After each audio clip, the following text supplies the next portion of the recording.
اللہ نے عروج و زوال کے جتنے قصے ہمیں سنائے ہیں، جو بڑی بڑی قومیں تباہ ہوئیں وہ غربت کی وجہ سے نہیں ہوئی، ٹیکنالوجی کی کمی کی وجہ سے نہیں ہوئی، اپنی اخلاقی پستی کی وجہ سے تباہ ہوئی۔ الم تر کیف فعل ربک بعاد ارم ذات العماد التي لم يخلق مثلها في البلاد، یہ ایک قوم۔ وثمود الذين جابوا الصخر بالواد، یہ ایک دوسری قوم۔ وفرعون ذی الاوتاد، ایک تیسری قوم۔ اللہ تعالیٰ کہہ رہے ذرا دھیان سے میری بات بھی سنو اور غور بھی کرو کہ تمہارے رب نے قوم عاد کے ساتھ کیا کیا، جن جیسا تیرے اللہ نے بنایا ہی نہیں تھا۔ وہ دنیا میں اتنا طاقتور انسان اللہ نے نہیں پیدا کیا، جن کی اوسط، ہماری اوسط عمر 40 ہے، ان کی اوسط عمر تھی 300 سال، 300 سال، 600-500 سال وہ زندہ رہتے تھے، بوڑھے نہیں ہوتے تھے، بیمار نہیں ہوتے تھے، بال نہیں سفید ہوتے، یوں درخت کو پکڑ کے اکھاڑ دیتے تھے، ہاتھ سے پکڑ کے اکھاڑ دیتے تھے۔ اتنی طاقت اللہ تعالیٰ نے ان کو عطا فرمائی۔ اللہ تعالیٰ فرماتے ہیں یہ کیوں ہلاک ہو گئے؟ سخر علیہم 7 لیال وثمانیة ایام حسوما فترى القوم فيها سرعا كأنهم اعجاز نخل خاویہ فهل ترى لهم من باقیہ۔ ایک اور آیت میں نے ساتھ شامل کی کہ اللہ تعالیٰ فرماتے ہیں وہ نافرمان ہوئے، ان میں طاقت کی کمی نہیں تھی، نافرمان ہوئے، سرکش ہوئے، آوارہ ہو گئے، اللہ کو بھی للکارا اور انسانی اخلاق کا دامن بھی تار تار کیا۔ تو اللہ نے کہا میں نے ان پر ایک ہوا چھوڑی، وہ کہتے تھے من اشد منا قوة، کوئی ہم سے طاقتور ہے تو اس سے ہمیں ڈراؤ۔ ان کے نبی تھے ہود علیہ السلام، وہ کہتے کوئی ہم سے طاقتور ہے تو ڈراؤ، ہمیں کس سے ڈراتے؟ من اشد منا قوة، کوئی ہے ہم سے زیادہ طاقتور؟ تو اللہ نے جواب دیا اولم يروا ان الذي خلقهم هو اشد منهم قوة وكانوا بآياتنا يجحدون۔ میرے نبی ہود آبی نے بتائیں کہ جس اللہ نے تمہیں نطفے سے اتنا بڑا انسان بنایا ہے نا، وہ تم سے زیادہ طاقتور ہے۔ اللہ تو نظر نہیں آ رہا، لہٰذا وہ کہتے ہو ہے ہی کوئی نہیں، ساڑھے جائے ہے ہی کوئی نہیں، کوئی دکھاؤ۔ جب وہ اکڑتے ہی گئے تو اللہ نے ایک ہوا چھوڑ دی۔ 7 لیال وثمانیة ایام، 7 راتیں اور 8 دن، اور اس کائنات کی سب سے طاقتور مخلوق ہوا ہے، سب سے طاقتور۔ جب اللہ تعالیٰ نے زمین پیدا کی تو یہ امبیلنس تھی، تو اللہ تعالیٰ نے پہاڑ گاڑے تو بیلنس ہو گئی۔ فرشتوں نے کہا یا اللہ پہاڑ سے کوئی طاقتور مخلوق ہے؟ تو اللہ نے کہا لوہا، کاٹ دیتے۔ تو فرشتوں نے پوچھا یا اللہ لوہے سے طاقتور کوئی مخلوق ہے؟ تو اللہ نے فرمایا آگ ہے جو اسے پگھلا دیتی۔ تو فرشتوں نے پوچھا یا اللہ آگ سے طاقتور کوئی مخلوق ہے؟ تو اللہ نے فرمایا پانی جو اسے بجھا دیتا ہے۔ فرشتوں نے پوچھا یا اللہ پانی سے طاقتور کوئی مخلوق ہے؟ تو اللہ نے فرمایا ہوا ہے جو اسے بخارات بنا کے اڑا دیتی۔ تو ہوا اس کائنات کی اللہ نے سب سے طاقتور مخلوق بتائی ہے۔ اب عجب بات بتاؤں، فرشتوں نے پوچھا یا اللہ ہوا سے بھی طاقتور کوئی چیز ہے؟ آپ حیران ہو گئے سن اپنے نبی کی بات۔ تو یا اللہ ہوا سے بھی طاقتور کوئی مخلوق ہے؟ اس کائنات میں ہوا سب سے طاقتور چیز۔ اللہ نے کہا میرے بندے کا میرے نام پہ ایسے خرچ کرنا کہ کسی کو پتہ نہ چلے کہ اس نے خرچ کیا، ایسے دے کہ کسی کو پتہ ہی نہ چلے، تو اللہ نے کہا کہ یہ میرے بندے کا میرے نام پہ خرچ کرنا یہ اتنا طاقتور عمل ہے کہ ہوا بھی اس کے آگے جھک جاتی ہے، چونکہ یہ عمل میرے غصے کو بجھا دیتا، میرے غصے کو ٹھنڈا کر دیتا۔ اللہ کے غصے کو ٹھنڈا کرنے والی چیز اللہ کے نام پہ خرچ کرنا۔ مسلمان کنجوس نہیں ہوتا، بخیل نہیں ہوتا۔ تم لوگ کمال سمجھتے دوسرے کی جیب سے کھانا، کیونکہ ہم اس دور سے گزرے دوسرے کی جیب سے کھانا، اور اللہ تعالیٰ کمال دیکھتا ہے کہ اپنی جیب سے کھلا، خود بھوکا رہ کے اوروں کو کھلا۔ ایک دفعہ شیطان ملا کسی عابد کو، تو اس نے کہا آج جو پوچھو گے نا سچ بتاؤں. شیطان کہ اچھا ایک بتا دے تیرے یار کتنے, تیرے دوست کتنے؟ کہنے لگا 3. کون؟ کہ ایک جو غصے والا, غصہ تو سب میں ہے, جس کو غصے پہ کنٹرول نہ ہو, پھٹ جاتا ہو پھٹ جاتا ہو پھٹ جاتا ہو. غصہ سب کو آتا ہے, کھوتے نو غصہ آ جاتا ہے انسان تو انسان. غصہ آنا نیچرل ہے, نہ آئے تو پریشانی کی بات ہے. غصے کو پینا نہیں, برداشت نہ کرنا, اس سے معاشرہ ٹوٹتا ہے. تو اس نے کہا غصے والا بڑا اچھا میرا یار ہے پکا. دوسرا نشہ کرنے والا, شراب پینے والا میرا بڑا گھاٹا یار ہے. اور تیسرا بخیل کنجوس میرا بڑا یار ہے. اور اگلی عجیب بات بتاؤں کہ اگر بدقسمتی سے یہ تینوں باتیں کسی میں اکٹھی ہو جائیں کہ وہ کم وقت غصہ بھی میں بھی پھٹتا ہو, شراب بھی پیتا ہو, بخیل بھی ہو, شیطان اس کا مرید ہوتا ہے اور وہ پیر ہوتا ہے, وہ ایسی خطرناک بلا بن جاتا ہے. مسلمان کا صدقہ عادت ڈالو بچوں, خرچ کرنے کی عادت ڈالو. سخی کا کبھی ہاتھ تنگ نہیں ہوگا, اللہ اس کو اپنے خزانوں سے دیکھا. لیکن آج کل ماں باپ سکھاتے ہیں گنجائش کرو گنجائش کرو, جمع کرو جمع کرو, کجیاں میں پیسے ڈالو. تو تم اللہ کے نام پہ لگانا سیکھو, اللہ تمہیں وہاں سے دے گا جہاں سے وہم و گمان بھی نہیں. انفق ولا تخش من ذی العرش اقلالا, خرچ کر اور عرش والے سے تنگی کا ڈر نہ کر. اس مراد فضول خرچی نہیں, اللہ کے بندوں پہ خرچ کرنا, ضرورت مندوں پہ خرچ کرنا. تو اللہ کے نام پہ صدقہ اس کائنات کی سب سے طاقتور چیز, جو کہ ہوا کو بھی سے اوپر اللہ نے بیان کیا, اور اللہ نے کہا یہ تیرے رب کے غصے کو بجھا ٹھنڈا کر دیتی. اللہ نے ہوا چھوڑی اور اس قوم کو تہس نہس کر دیا. ان کے قد ہوتے تھے 50 فٹ 60 فٹ 40 فٹ کے قد ہوتے تھے, تو ہوا نے ان کو ایسے اٹھایا, بگولا چلتا رہا ایسے ہی, تو آپس میں ان کے سر ٹکراتے تھے, ٹھا ٹھا ٹھا ٹھا ٹھا ٹھا, یہاں تک ان کی کھوپڑیاں پھٹ گئیں, ان کے دماغ نکل گئے. پھر پٹک کے زمین پر مارا, دھڑ الگ ہو گئے, سر الگ ہو گئے. اس کے پیچھے تباہی کی وجہ نہ پیسے کی کمی نہ ٹیکنالوجی کی کمی اس دور کی. وَثَمُودَ الَّذِينَ جَابُوا الصَّخْرَ بِالْوَادِ, پھر اللہ نے کہا ایک اور قوم آئی جنہیں پتہ چلا کہ ہود علیہ السلام کی قوم پر ہوا چلی تھی, لہٰذا ہم کیا کریں گے, پہاڑوں میں گھر بنائیں گے. تو وہ سعودی عرب میں وہ علاقہ میں نے دیکھا ہے جہاں انہوں نے پہاڑ کھود کے گھر بنائے, پہاڑ کھود کے اندر پورا پہاڑ کھودا ہوا, بیچ میں گھر. وہاں کہ یہاں تو ہوا آ نہیں سکتی, ہوا پہاڑ کو کہاں سے اٹھائی, لہٰذا وہ مستی میں آ گئی.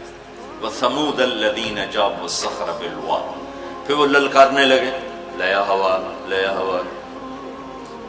تو اب وہ اللہ کو عاجز سمجھا, تو اللہ نے کیا کیا, فانظر کیف کان عاقبۃ مکرہم انا دمرناہم وقومہم اجمعین فتلک بیوتہم خاویۃ بما ظلموا ان فی ذلک لآیۃ لقوم یعلمون وانجینا الذین آمنوا وکانوا یتقون. کیا کیا اللہ تعالیٰ نے, ایک فرشتہ بھیجا جس نے اگر ایک چیخ ماری, آواز بہت طاقت ہے, ساؤنڈ سے کتنی تباہیت.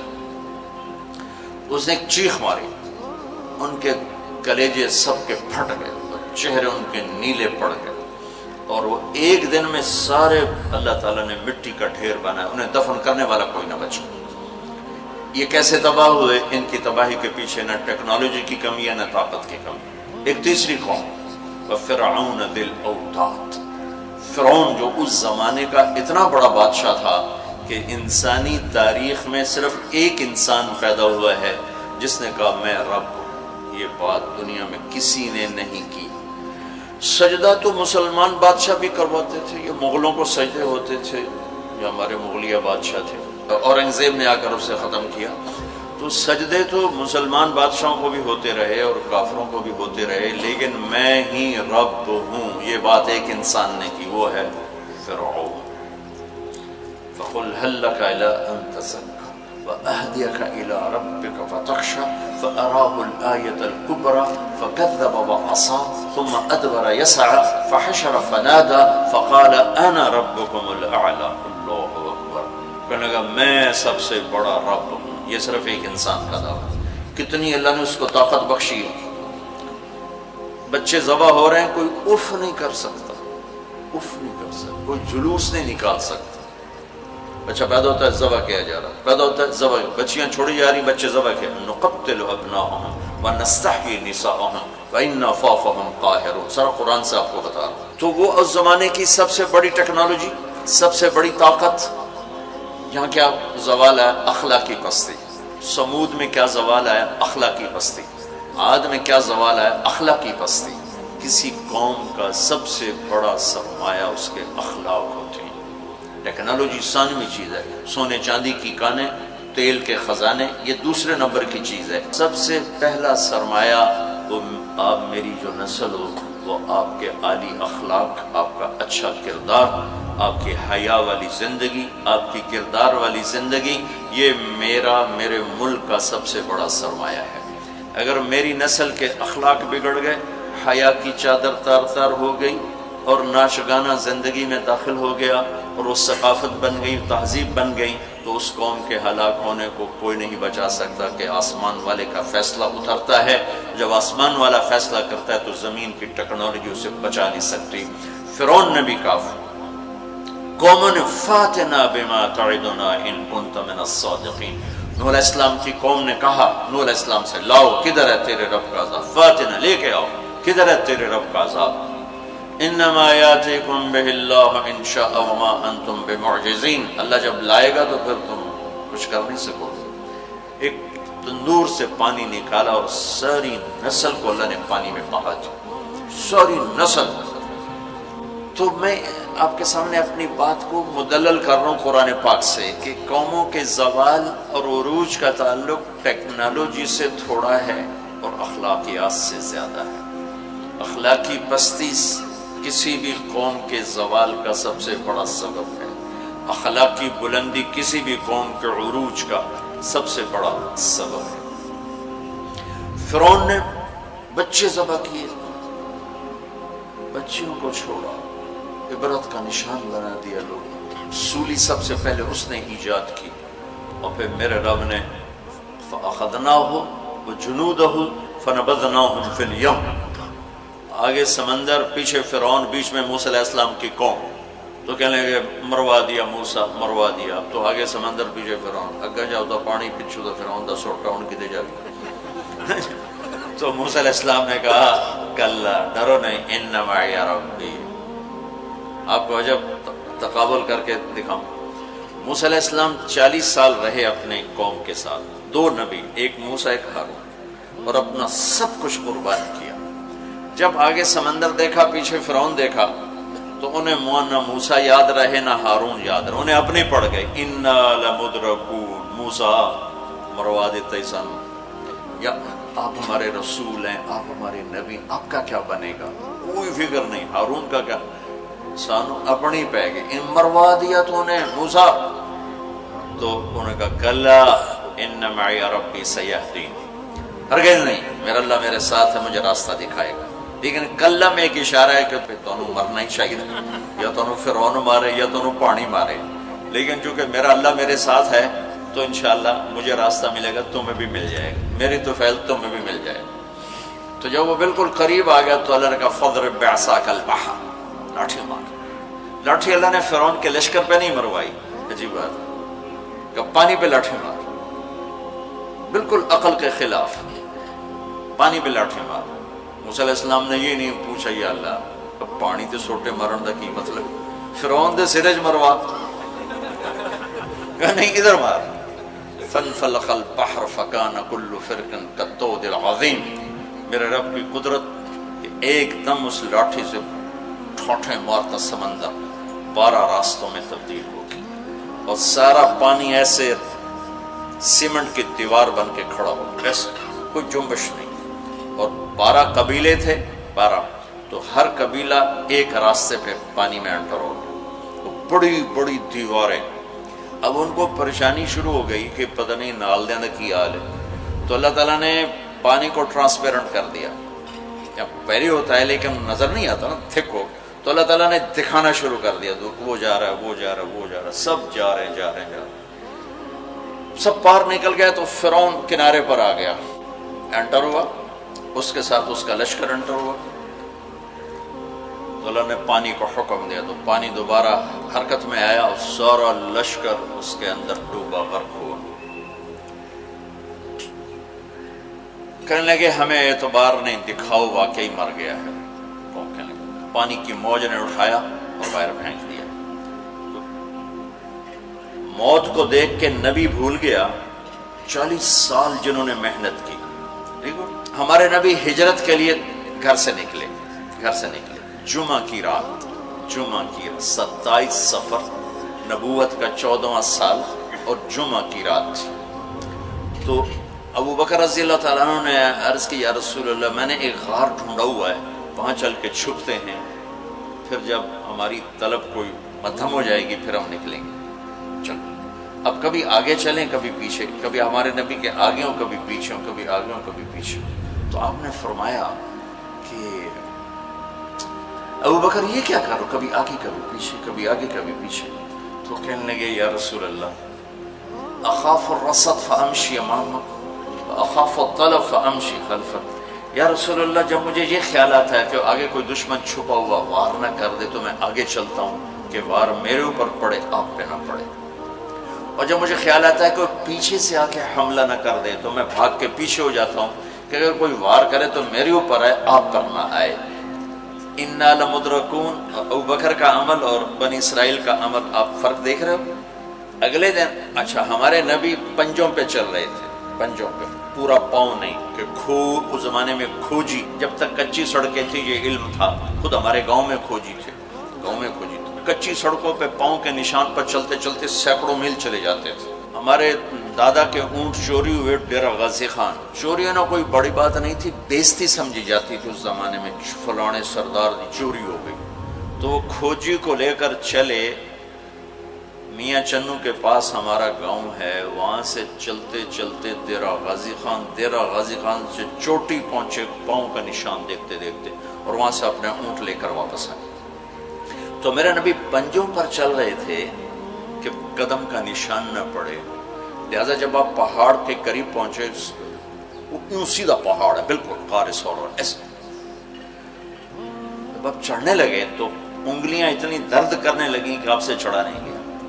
تو ابو بکر رضی اللہ تعالیٰ عنہ نے آپ کو کمر پہ بٹھایا اور کمر پہ بٹھا کے اس پہاڑ کو اوپر لے کر کے، کبھی اللہ آپ کو لے جائے تو آپ دیکھنا کتنا وہ اوکھا پہاڑ ہے جس پر ابو بکر اوپر لے کر گئے۔ پھر آپ کو باہر بٹھایا، کہا آپ باہر بیٹھیں، خود اندر تشریف لے گئے۔ اندھیرا تھا تو ٹٹول کے سوراخ بند کرنے شروع کیے، روڑے پتھر اس سے۔ اب سوراخ باقی تھے اور روڑے ختم ہو گئے، تو اپنی پگڑی اتاری اور اس کو پھاڑ کے سوراخ بند کیے۔ پھر بھی سوراخ باقی تھے تو کرتا اتارا اور اس کو پھاڑ کے سوراخ بند کیے۔ پھر ایک سوراخ باقی رہ گیا، وہ جس میں سانپ تھا، اس کے اوپر اپنی ایڑی کو رکھ دی۔ پھر عرض کی یا رسول اللہ آپ تشریف لائیں۔ آپ کو اندھیرے میں پتہ نہیں چلا کہ ابو بکر کے نہ پگڑی ہے اور نہ کرتا ہے۔ جب تھوڑی روشنی ہوئی، صبح صادق ہوئی، روشنی ہوئی تو دیکھا ابو بکر کے نہ کرتا نہ پگڑی۔ تو آپ نے کہا ابو بکر تیرا کرتا تیری پگڑی؟ کہ یا رسول اللہ آپ یہ دیکھ رہے ہیں سارے سوراخ تھے، مجھے خیال ہوا کوئی چیز آپ کو تکلیف نہ پہنچائے تو میں نے یہ سارے بند کر دیے۔ تو اس پر ایک دم میرے نبی کی آنکھیں بھر آئیں اور اب بے ساختہ روئے اور ہاتھ اٹھا کر رکھا یا اللہ میں ابو بکر سے راضی ہوں، تو بھی اس سے راضی ہو جا اور اسے جنت میں میرا ساتھی بنا تھا۔ تو فوراً جبریل آئے اور عرض کی یا رسول اللہ تعالیٰ فرما رہے ہیں کہ ہم ابو بکر سے راضی ہیں، وہ جنت میں آپ کا ساتھی بنانے کی بشارت دیتے ہیں۔ بنو اسرائیل کہہ رہے ہیں مروا دیا، اور ابو بکر کیا کر رہے ہیں آپ کو تقابل کر کے بتا۔ پھر اگلے دن قریش کا کھوجی صرف انگلیوں کو پہچانتا غار ثور کی طرف چل پڑا۔ جب وہ چلے تو میرے رب کا غیبی نظام حرکت میں آیا۔ اللہ نے ایک بیل اگائی، وہ کافی کھلی جگہ ہے، بیل اگائی، بیل، اس کے شاخوں کے اندر اللہ نے مکڑیوں کو حکم دیا، انہوں نے جالا بنا دیا، ایک کبوتری نے آ کے انڈے دے دیے۔ کھوجی ٹھیک دروازے پہ لے کے آ گیا، کا پاؤں کا نشان یہاں تک۔ تو اب ابو بکر کے دل پہ کیا گزر رہی تھی وہ قرآن بتاتا ہے، بنو اسرائیل کے دل پہ کیا گزری قرآن نے کہا انہیں اپنی پڑ گئی، اپنے نبی کی بھول گئی۔ لیکن جب یہاں دشمن سر پہ پہنچا ہے تو ابو بکر کے دل پر کیا گزری اس کو قرآن بتاتا ہے، اذ یقول لصاحبہ لا تحزن ان اللہ معنا، جب ہمارے نبی نے اپنے ساتھی ابو بکر سے کہا غم نہ کر اللہ ہمارے ساتھ ہے، غم نہ کر اللہ ہمارے ساتھ ہے۔ یہ غم کا لفظ ہے، خوف کا لفظ نہیں، کہ ڈر نہیں، اللہ ہمارے ساتھ ہے۔ اگر قرآن کہتا لا تخف، ڈرو نہیں، اللہ ہمارے ساتھ ہے، تو ڈرو نہیں کا لفظ بتلاتا کہ ابو بکر کو اپنی پڑ گئی، یار میرا کی بڑھنا ہے۔ قرآن کہتا ہے غم نہ کر، ابو بکر کو اپنی ذات بھول گئی، اپنے نبی کا غم لگ گیا کہ یا اللہ میرے نبی کا کیا بنے گا، یا اللہ میرے نبی کا کیا بنے گا۔ تو اللہ تعالیٰ نے فرمایا اس ابو بکر کے سینے کو سامنے رکھ کر کہ اپنے حبیب کی زبان سے کہلوایا غم نہ کر اللہ ہمارے ساتھ ہے، اللہ ہمارے ساتھ ہے۔ پھر دونوں امتوں کا فرق بتانے لگا ہوں۔ بنو اسرائیل نے سمندر پار کیا، فرعون کو غرق ہوتے دیکھا، اور ایک نبی آگے ایک پیچھے، دو رسولوں کے درمیان جا رہے ہیں، اور آگے ایک بستی میں دیکھا فمروا علی قوم یعکفون علی اصنام لہم، وہ ایک بتوں کی پوجا کر رہے تھے۔ اتنے ماٹھے تھے عقل کے بنو اسرائیل کہ پتھر کی پوجا ہو رہی، 40 سال نبی کی صحبت ہے، بڑے بڑے معجزے دیکھے، اور ابھی پانی پاؤں پہ لگا ہوا ہے، سمندر کو پھٹتے دیکھا، فرعون کو ڈوبتے دیکھا۔ موسیٰ علیہ السلام سے کہنے لگے اجعل لنا الہا کما لہم آلیہ، موسیٰ علیہ السلام جی ہماری ایک درخواست۔ کہنے لگے کیا ایو جے ہے خدا سانو ہی لے دے، ایسے میں انہوں متھر ٹیکی۔ اتنی چھوٹی عقل کے تھے کہ ایک لے دے ہمیں، ان کو توڑے جا بے عقل میں دنیا جو ایک ہی کوئی، انکم قوم تجہلون۔ ہمارے نبی دنیا سے تشریف لے گئے، فوت ہوئے 12 ربیع الاول 7 جون 633 عیسوی 11 ہجری، پیر کا یہی تقریباً یہی ٹائم ہے، اس سے تھوڑا سا آگے، زور سے پہلے۔ اب دنیا سے تشریف لے گئے، انتقال فرما گئے۔ صحابہ پہ عجیب و غریب کیفیت طاری ہوگی۔ عمر رضی اللہ عنہ نے تلوار نکال لی، جو کہے گا اللہ کا نبی فوت ہو گیا قتل کر دوں گا۔ وہ فوت نہیں ہوئے، اللہ کے پاس گئے، واپس آئیں گے۔ ابوبکر صدیق کو پتہ چلا، وہ عوالی ایک محلہ ہے، وہاں گئے ہوئے تھے اپنی بیگم کے پاس، وہاں سے دوڑتے ہوئے آئے، تھوڑے سے چھلانگ لگائی، گھر میں داخل ہوئے، اپنی بیٹی کے حضرت عائشہ کے گھر میں آپ کا انتقال ہوا۔ آپ کے چہرے سے کپڑا ہٹایا، ماتھا چوما، آنسو گرے، اور کہا طبت حیا و میتا، میرے محبوب آپ دونوں حالتوں میں پاک پاکیزہ خوشبودار ہیں، دنیا سے جانے کے بعد بھی اور دنیا میں رہتے ہوئے بھی۔ پھر تشریف لائے تو عمر کی آواز گرجدار، کوئی نہ کہے میرے نبی فوت ہو گئے۔ ممبر پر آ کر کھڑے ہوئے کہا عمر بیٹھ جاؤ۔ عمر کہنے لگے میں نہیں بیٹھتا۔ تو کہنے لگے ایھا الناس من کان یعبد محمدا فإن محمدا قد مات، جو لوگ محمد کی پوجا کرتے تھے تو سنو آج ان کو اللہ نے اٹھا لیا ہے۔ ومن کان یعبد اللہ فإن اللہ حی لا یموت، اور جو اللہ کی پوجا کرنے والے ہیں وہ سن لیں کہ اللہ موت سے پاک، زندہ، قائم دائم، حی قیوم، موجود ہے۔ اور پھر آپ نے یہ آیت پڑھی انک میت و انہم میتون، میرے حبیب آپ نے بھی موت کا ذائقہ چکھنا ہے، وہ سب نے موت کا پیالہ پینا ہے۔ اور یہ آیت پڑھی وما محمد الا رسول قد خلت من قبلہ الرسل افإن مات او قتل انقلبتم علی اعقابکم، میرے نبی بھی تو رسول ہیں جیسے اور رسول ہیں، ان کو بھی تو موت نے آنا ہے، تو تم میرا راستہ چھوڑ دو گے، میرا دین چھوڑ دو گے۔ تو عمر رضی اللہ تعالیٰ عنہ فرماتے ہیں میری ٹانگوں سے جان نکل گئی، چونکہ مجھے پتہ چل گیا کہ آپ فوت ہو گئے ہیں، تو میں یوں نیچے گرا، سیدھا ایسے اسٹریٹ نیچے گرا کہ مجھے یوں لگا جیسے یہ قرآن آج اترا ہے، جیسے یہ قرآن آج اترا ہے۔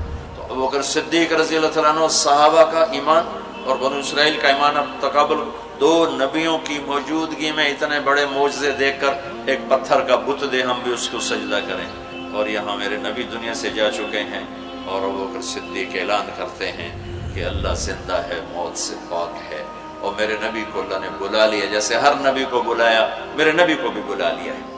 پہلی امتوں کو 2 نمازیں، ہمیں 5۔ پہلی امتوں کی مسجد کوئی نہیں، ہماری مسجد۔ پہلی امتوں کی اذان کوئی نہیں، ہمیں اذان دی۔ اور اذان اتنا بڑا عمل بنا دیا میرے نبی نے کہ آپ نے فرمایا کہ اذان دینے والا قیامت کے دن سب سے اونچے مقام پر کھڑا ہوگا۔ حضرت علی فرمایا کرتے تھے کاش میں اللہ کے نبی سے حسن حسین کے لیے مسجد نبوی کی اذان مانگ لیتا، یہ حضرت علی فرمایا کرتے تھے۔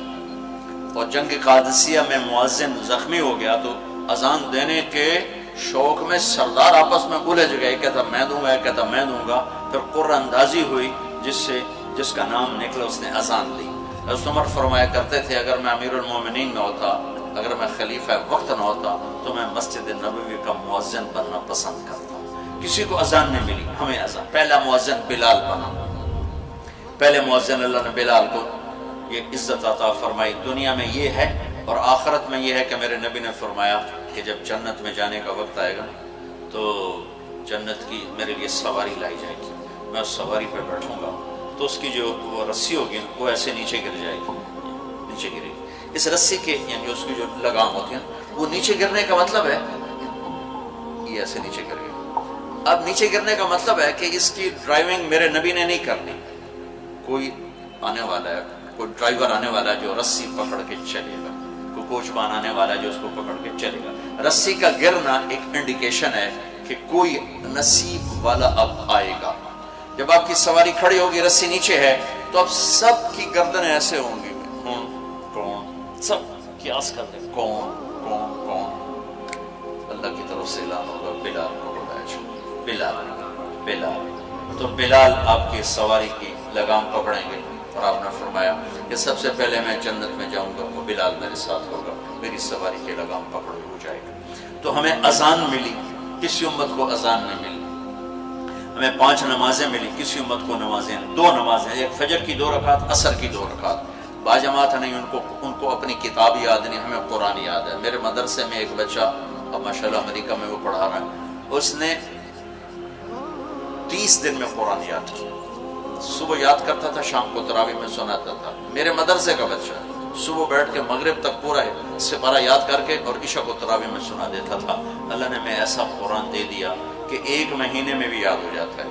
3 دن میں بھی ایک بزرگ نے یاد کیا، 3 دن میں قرآن یاد کیا۔ اللہ نے ہمیں قرآن کی دولت عطا فرمائی، پڑھنے کے لیے 5 نمازیں عطا فرمائی، تہجد کی نماز عطا فرمائی، اوابین کی نماز دی، اشراق کی نماز دی، چاشت کی نماز دی۔ نماز کے کتنے دروازے کھول دی۔ اور میرے نبی کی آخری نصیحت تھی میری امت نماز نہ چھوڑنا، نماز نہ چھوڑنا، نماز نہ چھوڑنا۔